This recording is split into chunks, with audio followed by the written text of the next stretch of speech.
So just a few days ago, it was announced that the Boston Celtics forward in Jaylen Brown has received a serious wrist injury that will leave him out for the rest of the season. And with Brown being the Celtics' second best player, many people believe that the Celtics season is done and that they won't do much in the postseason. So in today's video, I'll be talking about the Jaylen Brown injury and what it means for the Celtics. Before we get into the video, I ask you to drop a like on this video as it does help my channel grow. Subscribe to my channel if you want weekly NBA content and to help me reach my goal of 1,000 subscribers. And comment on this video, start a conversation with me as I do respond to all of my comments, and play that intro.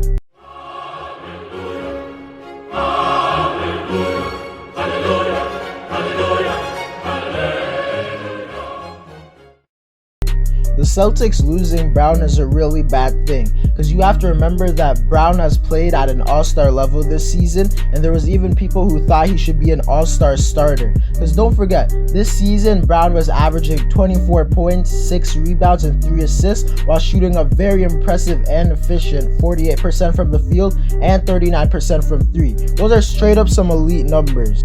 And throughout Brown's career, he's always been a player who has elevated his game in the postseason. Now, although it's kind of hard to imagine he could play even better than he currently is in the regular season, he could do it. And he's done it so much times in the past that I honestly think he would have stepped up in the postseason this season and played even better. And the Celtics are really going to miss him, because although a lot of people view them negatively, I wouldn't necessarily put them in a tier of teams like the Nets, Bucks, or Philadelphia. With Brown, it wouldn't be the most impossible thing to see Boston beat the Bucks or Philadelphia in a series, and it would be very unlikely, but I could see a world where that happens. But if they don't even have Jaylen Brown, there's literally no chance of them beating any of those teams. And even the Miami Heat, who I would now consider better than Boston significantly if they weren't before. So this is just a devastating news, and it gives them only one legitimate all-star, because Kemba has been very inconsistent as of late,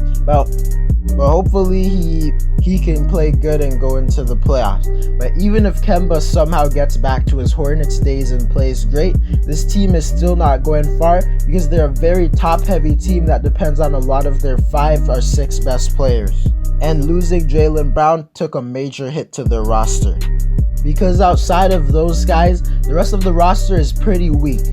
Brown not being there is going to put so much more pressure on Jayson Tatum to be great, and he's going to have to carry a way heavier load on offense, or just in general, because teams will be able to double team him without the threat of leaving another all-star open. And even with Brown, the Celtics really struggled this season, and now that they don't even have him, it makes me scared for them in the postseason when they verse an elite team, because there's a real chance they could get swept.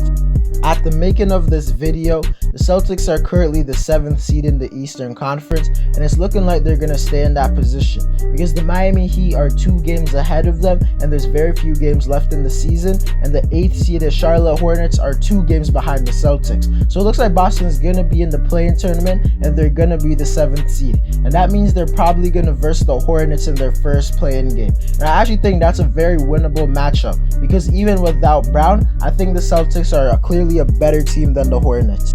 And then in the second round, they would have to face either the Pacers or the Wizards. And if I'm being honest, both of those teams would scare me versus the Celtics, because the Wizards have Bradley Beal, who could go off for 40 or more points, or even 50 on some nights, and he's been on fire as of late, and basically just the whole season now, as he is like one of the leading league scorers in the league. They have Russell Westbrook, who has been playing some of the best basketball of his career as of late, and basically this Wizards team is just clicking at the right time at the end of the season. So if the Wizards end up playing Boston, they definitely could upset them and move them back to the 8th seed. And Indiana is just too bad this season. They've dealt with a lot of injuries and stuff, and that's why they're not in the playoffs right now. But if they're healthy by the play-in tournament, I honestly think they could beat Boston 2 times in a row and get a higher seed.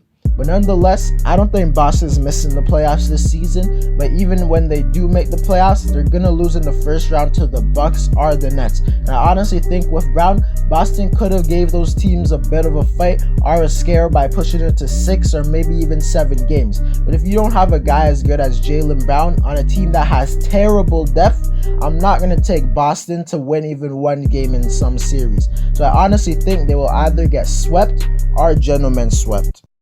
But there is a question of whether or not anyone else on the Celtics will step up, or maybe even a couple of players could step up and somewhat make up for what the Celtics will be missing in Jaylen Brown, and especially in his production. And some candidates for that is actually Jayson Tatum, because there is a chance that he goes crazy and averages over 30 points in a series on crazy efficiency, which is definitely something he can do because he's that great of a player.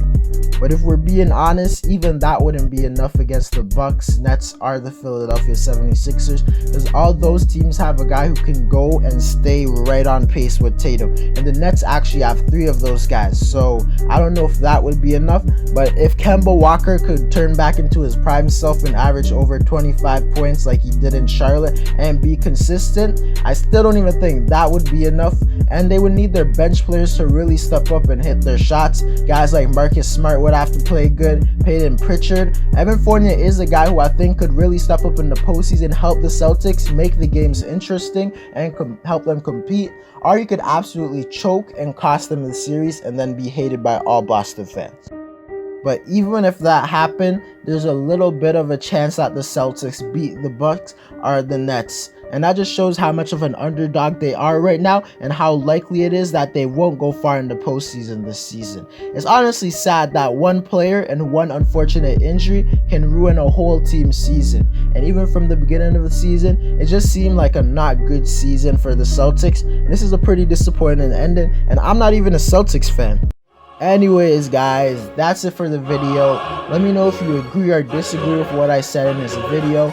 Drop a like on this video to help my channel grow. Subscribe to my channel if you want weekly NBA content, and tell me to reach my goal of 1,000 subscribers.